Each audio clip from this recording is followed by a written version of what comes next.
Easy banking solution की इस video में मैं कुमार बात करूंगा पीएनबी की कॉर्पोरेट इंटरनेट बैंकिंग के बारे में। किस तरह से करेंगे आप अप्लाई, और उसके बाद आपको किस तरह से करना है प्रोसेस, वो भी बहुत ही इजी स्टेप में। आज के बाद आपको ये कभी दिक्कत नहीं आएगी कि आप लॉगिन नहीं कर पा रहे हैं या फिर ट्रांसफ़र नहीं कर पा रहे हैं।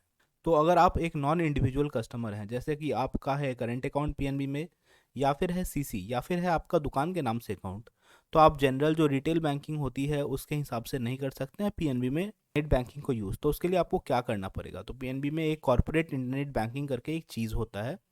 उसका फॉर्म आपको बहुत ही इजीली गूगल पे भी मिल जाएगा, और उतना ही इजी से आपको ब्रांच में भी बोलने से दे दिया जाएगा। और इस फॉर्म को आपको जमा करने से इस तरह का एक कागज़ आपको मिलेगा जिसके अंदर रहता है पासवर्ड। तो जितना आसान इसको अप्लाई करना है उतना आसान बिल्कुल भी नहीं है इसको चलाना। लेकिन इस वीडियो के बाद आपको ये दिक्कत नहीं होगी। इस वीडियो में बहुत ही सिंपल स्टेप में, स्टेप बाय स्टेप में आपको बताऊंगा कि किस तरह से काम करना है, किस तरह से आपको प्रोसेस करना है। तो जब आप बैंक में फॉर्म भरेंगे कॉर्पोरेट इंटरनेट बैंकिंग के लिए, तो वो सिर्फ आपको एक एडमिन यूज़र आईडी देंगे और उसके साथ एक पासवर्ड देंगे। एडमिन यूज़र आईडी और उसका पासवर्ड देंगे। उसमें अब आपको लॉगिन कैसे करना है, तो लॉगिन करने के लिए आपको गूगल में लिखना होगा पीएनबी नेट बैंकिंग। तो यहाँ पर जो आपको पीएनबी नेट बैंकिंग की साइट है, वेबसाइट है, वो आ जाएगी। उसके ऊपर राइट साइड में होगा रिटेल इंटरनेट बैंकिंग और उसके नीचे कॉर्पोरेट इंटरनेट बैंकिंग। यहाँ पर आपको क्लिक करके आगे बढ़ना है। उसके बाद यहाँ पर आएगा कॉर्पोरेट आईडी और यूज़र आईडी। ये आपको बैंक द्वारा प्रोवाइड किया जाएगा उस काले कागज़ में जिसे मैंने पहले दिखाया था। यहाँ पर आपको कॉर्पोरेट आईडी और यूज़र आईडी जो बैंक से दिया जाएगा उसको डाल के यहाँ कंटिन्यू करना है।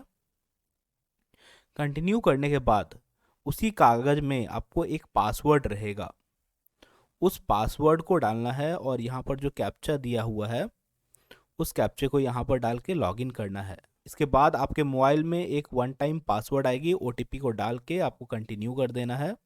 ओटीपी को कंटिन्यू करने के बाद आपको कहा जाएगा कि एक नया पासवर्ड सेट कीजिए।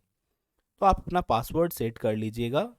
फिर से कंटिन्यू करने के बाद आपको 50 क्वेश्चंस आएंगे। 50 क्वेश्चंस में से कोई भी 7 क्वेश्चन का जवाब देना है। बहुत ज़्यादा इसमें नहीं लिखना है, लेकिन छोटा छोटा ही आंसर देना है।